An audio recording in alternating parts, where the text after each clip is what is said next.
और अब खबरें तफसील से। 30 हजारी कोर्ट मारपीट मामला तूल पकड़ता जा रहा है। दिल्ली हाई कोर्ट ने मरकज bar council of India, bar council of Delhi सरकार को नोटिस जारी किया है। दिल्ली हाई कोर्ट ने कहा है कि हालात को बेहतर करने के लिए तमाम लोगों को मजमूई तौर पर कोशिश करनी होगी। इस बीच पुलिस ने अदालत को एक असिस्टेंट सब इंस्पेक्टर के मुअत्तल होने की इत्तला दी। भूख हड़ताल अनिश्चितकालीन है। अनिश्चितकाल की कोई तारीख नहीं होती, जो आपने पूछा कब तक है। दूसरा ये कि हमारी डिमांड बड़ी साफ है उन पुलिस ऑफिशल्स के खिलाफ, उन गलत दरिंदों के खिलाफ जिन्होंने एक सोसाइटी में पुलिस कर्मियों पे भी एक निशानदेही लगा दी है। मैं आपसे कहता हूं उनके खिलाफ FIR होनी चाहिए और यहां तक नहीं, सस्पेंड होने चाहिए। देखिए, क्राइम ब्रांच उनकी सुनियोजित एक संस्था है। हम उस पर बिल्कुल कतई विश्वास नहीं करते। हाई कोर्ट के जजेस जो इस समय सिटिंग जजेस हैं, वो इस पर अगर कोई अपनी निष्पक्ष अपनी कमेटी बनाए तो हम उसके साथ हैं। डेफिनेटली जुडिशियल जांच होनी चाहिए, और वो भी सिटिंग। दोपहर के बाद भी घने कोहरे की गंदी, मैली और दबीज चादर ने दिल्ली को अपने चपेट में ले रखा है। सुबह के औकात में हुई बारिश के बावजूद दिल्ली की जहरीली हवा से परेशान लोगों के लिए राहत की कोई खबर नहीं है।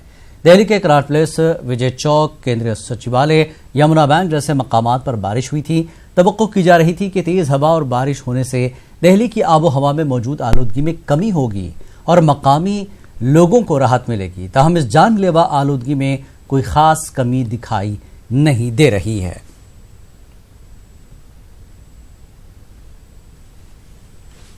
बहुत ज़्यादा मेरी मम्मी पापा को भी बहुत ज़्यादा दिक्कत हो रही है और उनको ड्यूटी नहीं होती उनसे, और गले में जलन होती है पोल्यूशन के कारण से। और मेरे को भी मेरे घर वालों ने बोला मास्क लगा के रखो, बहुत ज़्यादा हो रहा है। खांसी हो रही है, गले में जलन हो रही है, और उसकी वजह से काम भी नहीं कर पा रहे। इसमें 2-3 चीज़ें हैं, एक तो नेचुरल और एक अननेचुरल। जो नेचुरल में है कि आजकल इन्वर्जन होता है और उसकी वजह से स्मॉग शुरू होता है, ठीक है। उसमें सिर्फ वाटर वेपर आने चाहिए, लेकिन इसमें इस समय कुछ धुआं भी है। वो धुआं क्यों आया आप जानते हैं कि जितना भी खेतों से निकला है मालवा, वो आजकल जलाया जा रहा है। पंजाब में हो या हमारा, हवा चल नहीं रही है और इसलिए जो वहीं के वहीं बैठा रहता है, इसलिए हमारा पोल्यूशन ऊपर जाता है। असल में तो यह है कि हमको अपना उसके हिफाजत करनी चाहिए, अपने को प्रोटेक्शन करना चाहिए। एक तो वो चीज़ है, और दूसरी ये हमेशा नहीं था, आजकल हो रहा है क्योंकि कुछ ऑल्टरेशन हो गए हैं हमारे खेती करने के लिए। हम चाहते थे कि चावल या पैडी उगाने के लिए, सो हरियाणा और पंजाब में काफ़ी हो रहा है। शुरू में वो करते थे, बोते थे अप्रैल के महीने में, ठीक है। और जब वो तैयार होता था उस समय पानी गिरता होता है जून जुलाई तक, ये सब जलाते तब भी थे, लेकिन उस वक्त इतना धुआं इधर नहीं आता था, इन्वर्जन भी नहीं था, इसलिए वहीं कि वहीं डिसिपेट हो जाता था। आजकल उन्होंने इसलिए कहा है क्योंकि अगर वो करते, पैडी में ऐसा है कि 1 टन पैडी के लिए आपको 8 टन पानी की ज़रूरत होती है। तो पानी कम होने की वजह से ग्राउंड वाटर कम हो गया, ओके। तो उन्होंने कहा भाई पानी तभी लेना चाहिए जबकि पानी ऊपर से गिर रहा हो। तो उन्होंने कहा जून बो, तो वह जून में करते हैं, तैयार होता है अक्टूबर में, और ये हालत होती है क्योंकि वो जलाएंगे तो ही, क्योंकि कोई उनका तरीका नहीं है कहीं और ले जाने के लिए। तो ये तो हो गया अननेचुरल। नेचुरल आपको पहले बता चुका हूँ कि इन्वर्जन होता है, जिसकी वजह से अपनी हिफाजत करनी चाहिए and always keep a knows protection. आलूदगी के कहर का आलम यह है कि 35 फ्लाइट्स को डायवर्ट कर दिया गया है और वहीं नोएडा में 2 दिन तक स्कूल भी बंद रखे जाएंगे ताकि बच्चों की सेहत मुतासर न हो। और आगे बढ़ेंगे, नोएडा में भी धुंध की वजह से काफी परेशानियां लाक हो रही हैं। आमदरफ्त में कोहरे की वजह से रुकावटें देखी जा रही हैं। हमारे नुमाइंदे कुणाल जायसवाल ने नोएडा से हालात का जायजा लिया। नोएडा में लगातार एयर पोल्यूशन का लेवल बढ़ता चला जा रहा है। आज का AQI करीब 465 है। ये बहुत ही ज़्यादा खतरनाक है और आपको बीमार बनाने के लिए काफ़ी है। हालांकि प्रशासन लाख दावे कर रहा है कि पोल्यूशन लेवल कम करने के लिए ज़मीनी ग्राउंड पे जो है काम किया जा रहा है और लगातार कार्रवाई की जा रही है, जुर्माने लगाए जा रहे हैं। लेकिन हम आपको तस्वीरों में दिखाना चाहेंगे कि ये जो है वो धुंध है वो सर्द धुंध नहीं है, ये एक जो स्मॉग है उसके चलते जो है यहाँ पे आपको जो सामने बिल्डिंगें देख रहे हैं वो बिल्डिंगें भी आपको नहीं दिखाई दे पा रही हैं। मुश्किल से 150 से 200 मीटर की दूरी पे है और सबसे बड़ा कारण जो निर्माणाधीन साइट है और यहाँ पर आप देख सकते हैं कि एनजीटी के नियमों का खुला उल्लंघन किया जा रहा है, ना ही इनको ढका गया है और बिना ढके ही ये निर्माण कार्य यहाँ पे जारी है। आप तस्वीरों से इस बात का अंदाजा लगा सकते हैं कि यहाँ की स्थिति कितनी ज़्यादा खराब हो चुकी है कि आज कई दिन हो चुके हैं, सूरज नहीं दिख रहा है और जहां अगर बात करें सुबह से मौसम की तो तेज हवाओं के साथ में जो बारिश की बूंदाबांदी है वो हो रही है, जिससे मौसम ठंडा जरूर हो गया है लेकिन पॉल्यूशन के स्तर पे भी कोई फर्क नहीं पड़ा है। जो स्मॉग है वो जस का तस बना हुआ है। अभी इसके लिए और इंतजार करना पड़ेगा राहत मिलने के लिए नोएडा के लोगों को। कैमरा पर्सन योगेंद्र के साथ कुणाल जायसवाल, नोएडा। शिमाल की जानिब से तेज हवा चलने की वजह से फिजाई आलूदगी जयपुर तक पहुंच गई है। बताया जा रहा है कि करीब 10 से 20 किलोमीटर फी घंटे की रफ्तार से दिल्ली की जानिब से तेज हवा चल रही है, जिसकी वजह से जहरीले धुएं राजस्थान के कई इलाकों तक पहुंच गए हैं। जयपुर में आज धुंध काफी ज्यादा है।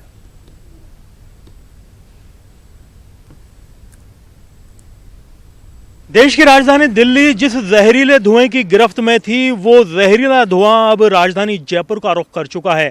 दिल्ली की ओर से जयपुर की तरफ चली तेज हवाओं ने इस धुएं को जयपुर की तरफ धकेला। आप देख सकते हैं कि कैसे पूरा शहर इस सफ़ेद धुएं के समंदर में समाया हुआ है। चारों तरफ जो प्रदूषणकारी तत्व हैं वो फैल चुके हैं। दिल्ली एनसीआर इलाके में जो पराली जलाई गई थी उसने दिल्ली को अपने जद में पहले लिया। फिर जो उत्तर की दिशा में तेज हवाएं चली 18 से 20 किलोमीटर प्रति घंटा की, वो इस धुएं को जयपुर की तरफ ले आई हैं और राजधानी जयपुर चारों तरफ से इस धुएं की जद में आ चुका है। और फिलहाल जो मौसम विभाग है उसका यह कहना है कि ये स्थिति 2-3 दिन बनी रहेगी, या तो जयपुर में बारिश हो या तेज हवाएं इस धुएं को दूसरी तरफ ले जाएं। जब तक स्थिति यही बनी रहने के आसार नजर आ रहे हैं। एक तरफ राजधानी जयपुर का जो दिवाली का प्रदूषण था, दूसरी तरफ एनसीआर का जो सफ़ेद धुआं है वो जयपुर पहुंचा है। फिलहाल उम्मीद की जानी चाहिए अगले 24 घंटे में या तो बारिश हो या तेज़ हवाएं इस धुएं को कहीं और ले जाएं, नहीं तो जो एलर्जी और अस्थमा के पेशेंट हैं उन्हें भारी परेशानी का सामना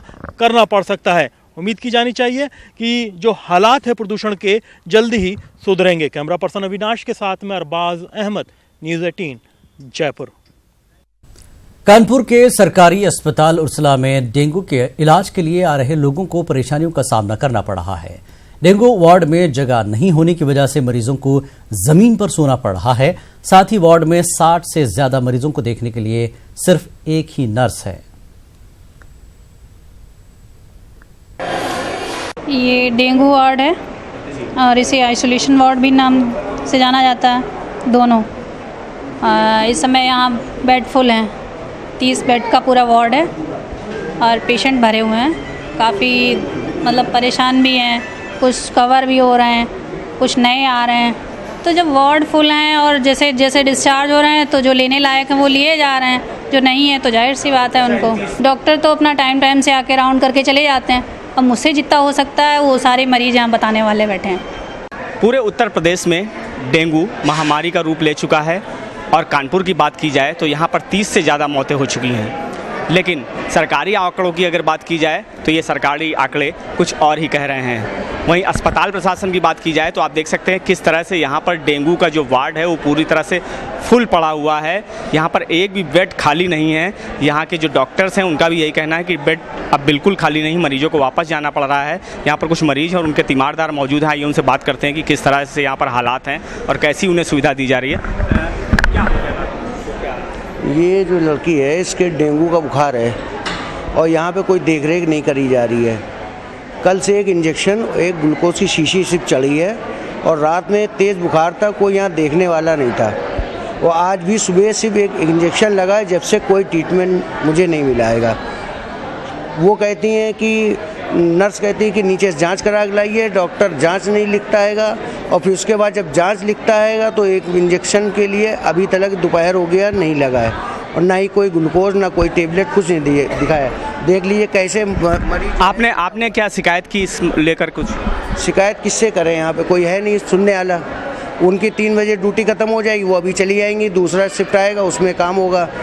मतलब कोई परवाह नहीं है किसी की। और सिर्फ 2 लोग देखने आते हैं। आपने जिस तरह से देखा कि मरीज जहां एक तरफ बदहाल हैं, परेशान हैं, बीमार हैं, तीमारदार उतना ही परेशान हैं। अगर आंकड़ों की बात की जाए तो 2500 लोग रोज़ डेंगू की जांच करा रहे हैं, लेकिन सरकारी आंकड़े ये कहते हैं कि अभी केवल 1000 लोगों में ही डेंगू की पुष्टि हुई है, और वो भी महामारी नहीं है। तो आप देख सकते हैं कि अस्पतालों का क्या हाल है। कानपुर से संदीप सविता, न्यूज़ 18 उर्दू। बाबरी मस्जिद के मुताल्लिक सुप्रीम कोर्ट का फैसला आने वाला है। सुप्रीम कोर्ट का फैसला मुसलमानों के हक में हो या खिलाफ, हर हाल में मुसलमान फैसले को तस्लीम करें। बेंगलुरु में जमात अहले सुन्नत कर्नाटक के सदर मौलाना तनवीर पेरा हाशमी ने ये बात कही। बेंगलुरु के शम्स फंक्शन हॉल में जमात अहले सुन्नत कर्नाटक की पहली सालाना नशस्त मुनक्किद हुई। इस इजलास में रियासत के मुताल्लिक मुख्तलिफ अजला से उलमा कराम, सियासी और समाजी नुमाइंदों ने शिरकत की। साबिक मरकजी वजीर सीएम इब्राहिम, साबिक रियासती वजीर आर रोशन बेग ने भी कहा कि all India Muslim personal law board ने वाज़ेह तौर पर कहा कि मुसलमान हर हाल में अदालत के फैसले को कबूल करेंगे। के लिए कि आने वाले दिनों में बाबरी मस्जिद के हवाले से सुप्रीम कोर्ट का फैसला आने वाला है। ये हमारे लिए बहुत ही अहमियत का हामिल व मालिक मसला है। हिंदुस्तान बड़ा अजीम मुल्क है। इस मुल्क में हम लोग प्यार, मोहब्बत, अखुवत अपनाइयत से रहते हैं। सुप्रीम कोर्ट का फ़ैसला जो भी हो, खा वो मुसलमानों के हक़ में हो या ना हो, मैं तमाम मुसलमानों से अपील करता हूं कि इस फ़ैसले का एहतराम करें और सुप्रीम कोर्ट के फ़ैसले का एहतराम करते हुए हमेशा हमेशा के लिए इस क़ज़िये को, इस तनाज़े को ख़त्म करें। हम सुप्रीम कोर्ट के फ़ैसले का एहतराम भी करते हैं और मैं तमाम मुसलमानों से एहतराम करने की अपील भी करता हूँ। जहाँ तक बाबरी मस्जिद का फैसला है, मुस्लिम पर्सनल बोर्ड पहले ऐलान कर चुकी है कि जो फैसला आएगा हम उसे तस्लीम करेंगे, नंबर 1। नंबर 2, कोर्ट के फैसले को जब मुस्लिम पर्सनल बोर्ड मान रही है तो हमको भी चाहिए कि भाई उसे तस्लीम करें। देखिए, हमारे उलमाए इकराम, हमारे अकाबरीन, all India personal law board वालों ने एक मीटिंग करके उन्होंने एक रेजोल्यूशन पास किया है कि सुप्रीम कोर्ट का जो भी फैसला होगा वो उनको कबूल है, हमारी कौम को कबूल है। जब हमारे सब बड़े मिलकर, अकाबरीन मिलकर ये फैसला किया है तो अल्हम्दुलिल्लाह हम भी उसको मानते हैं, हम वेलकम करते हैं। तेलंगाना में आरटीसी मुलाजमीन की हड़ताल जारी है। सरकार ने कुछ नरमी भी दिखाई है। आरटीसी मुलाजमीन को तेलंगाना के वजीर आला के चंद्रशेखर राव ने मंगल की शब तक ड्यूटी पर रुजू होने की मोहलत दी है, जिसे आरटीसी मुलाजमीन ने मुस्तरद कर दिया है। एतवार की सुबह हड़ताली मुलाजमीन का अहम इजलास हुआ। जेएसी के कन्वीनर अश्वत्थामा रेड्डी ने कहा कि मुतालबात की तकमील तक हड़ताल खत्म नहीं की जाएगी। उन्होंने वजीर आला पर एकतरफा फैसला करने का इल्जाम लगाया।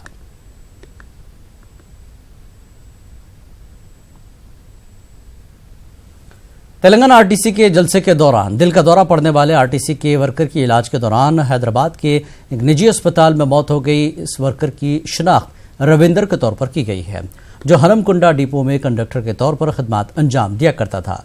आरटीसी वर्कर्स की हड़ताल और तनख्वाह न मिलने पर वो माली तौर पर काफी परेशान था। बताया जा रहा है कि बैंक से लिए गए कर्ज को अदा नहीं करने पर रविंदर को बैंक से नोटिस मिला था। पुलिस ने सख्त बंदोबस्त के दरमियान लाश को उसके आबाई मकाम आत्माकुर मुंतकिल किया है। पुलिस ने उसके घर के करीब सिक्योरिटी में भी इजाफा कर दिया है। इसके बाद पसमानदगान में अहलिया के अलावा 2 बेटियां शामिल है। इसी दौरान आरटीसी के वर्कर्स ने इल्जाम लगाया कि रविंदर की मौत की जिम्मेदार रियासती हुकूमत है।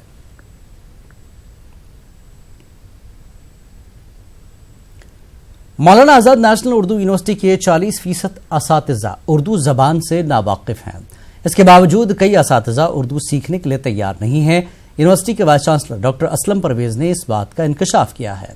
अपने 4 साला मुलाजमत के रिपोर्ट पेश करते हुए वाइस चांसलर असलम परवेज ने कहा कि मेरा सबसे अहम काम यूनिवर्सिटी के कामकाज में शफाफियत लाना है।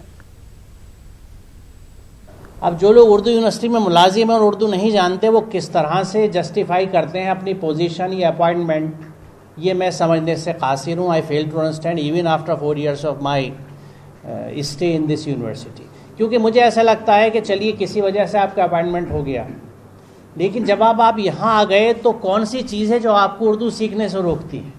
You must integrate your self with the institution, क्योंकि अगर आप इंस्टीट्यूशन से नाराज़ नहीं हैं, पार्लियामेंट के मैंडेट से नाराज़ नहीं है, उस एक्ट से नाराज़ नहीं है जिसने यूनिवर्सिटी बनाई है, तो आपको उर्दू सीखने से कौन रोकता है? जबकि हमने तो यहाँ भी फैसिलिटी क्रिएट कर रखी है कि आप उर्दू सीख सकते हैं। और उर्दू सीखने के लिए या कोई भी चीज़ सीखने के लिए आपको किताब कम पढ़नी पड़ती है, प्रैक्टिस ज़्यादा करनी पड़ती है।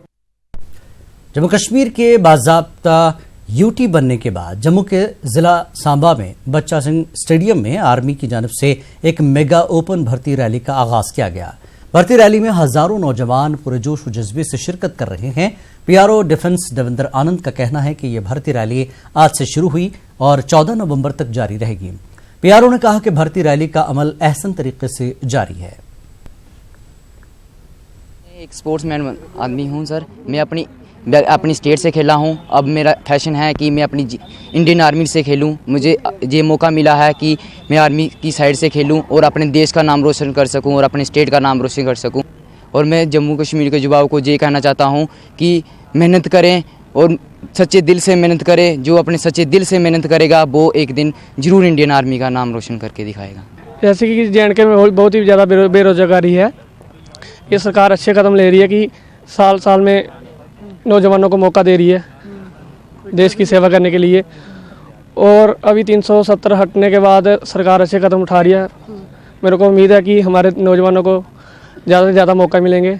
जो बेरोज़गारों को अच्छा मौका दे रही है सरकार का बहुत हम शुक्रिया अदा करते हैं, क्योंकि जो अभी 2 साल के बाद भर्ती है ये मतलब 6 महीने में आनी चाहिए, क्योंकि जो अभी नौजवान है वो बेरोज़गार नहीं हो, मतलब उनके देश का जज्बा उनमें आए, हौसला आए। यूटी बनने के बाद एक मेगा रैली के रूप में शुरू हुआ है, जिसमें नियरली 44,000 यूथ ने रजिस्टर किया है और आज पहले दिन लगभग 3,000 के आसपास पार्टिसिपेट कर चुके हैं। यूथ फुल्ली प्रिपेयर्ड और एम्प्लॉयमेंट हासिल करने के लिए तैयार है और एक बहुत बड़ा मौका है जम्मू एंड कश्मीर के युवाओं के लिए कि उनको एम्प्लॉयमेंट का अपॉर्चुनिटी उनके डोर स्टेप पे मिल रहा है।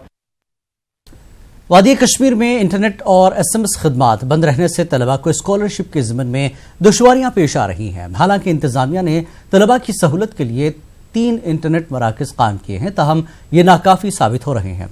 तलबा ने जल्द से जल्द इंटरनेट और SMS सर्विस बहाल करने की अपील की है। पेश परवेज भट्ट की ये रिपोर्ट।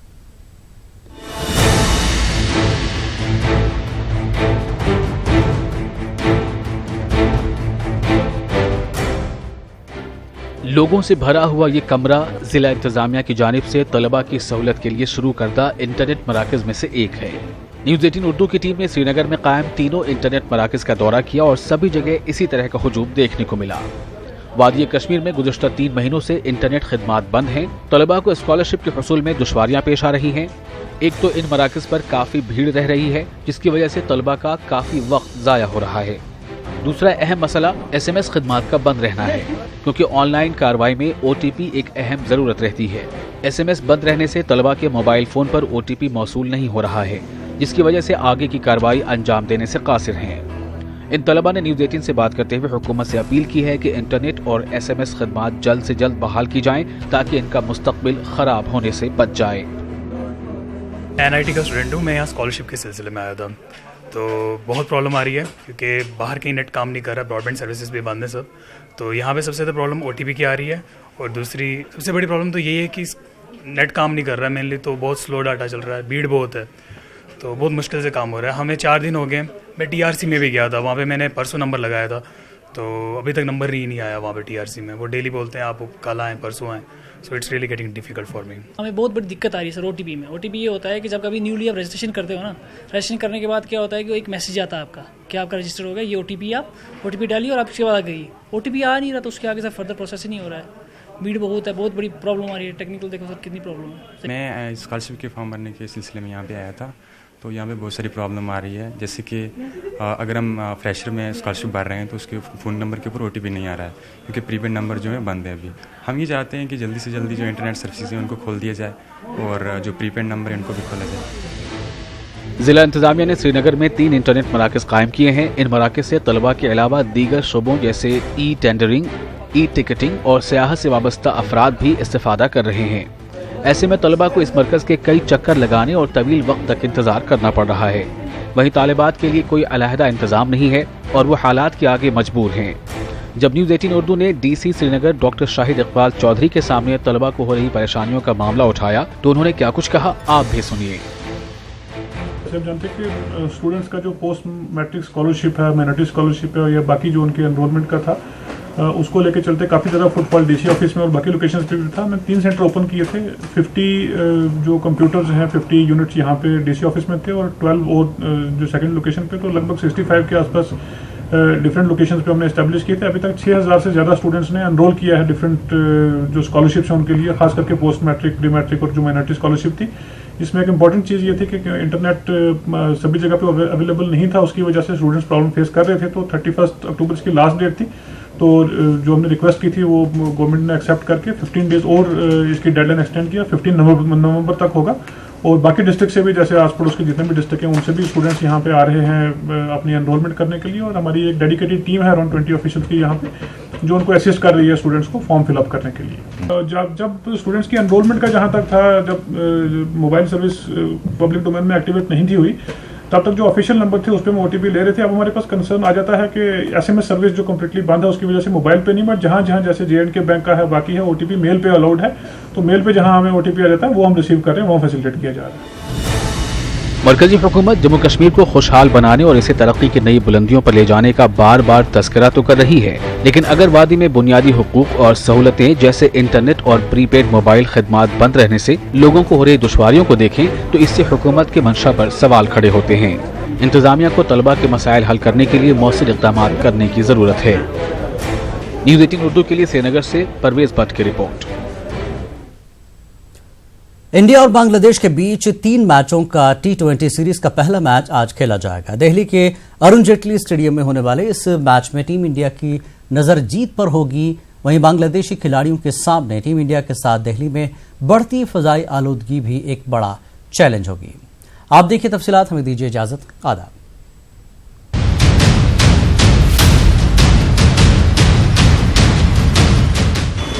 फिजाई आलूदगी के बावजूद दिल्ली हिंदुस्तान और बांग्लादेश के बीच होने वाले पहले T20 मैच के लिए तैयार है। अरुण जेटली स्टेडियम में हिटमैन रोहित की टीम भी दम दिखाने के लिए कमर कस चुकी है। कैप्टन विराट कोहली की गैर मौजूदगी में इस सीरीज की कमान रोहित संभाल रहे हैं। ऐसे में सीरीज के लिए टीम के पास नंबर 3 पर एक बैटिंग ऑप्शन खुल गया है।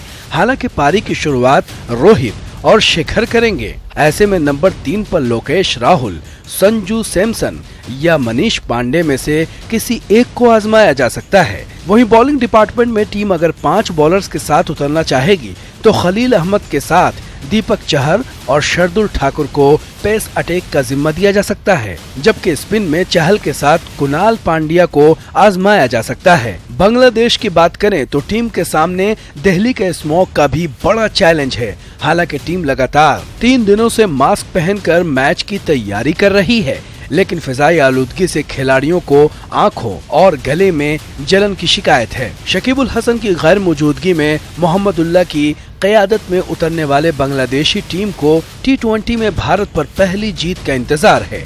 दोनों टीमों के हेड टू हेड रिकॉर्ड पर नजर डाली जाए तो हिंदुस्तान और बांग्लादेश के बीच कुल 8 T20 खेले गए हैं।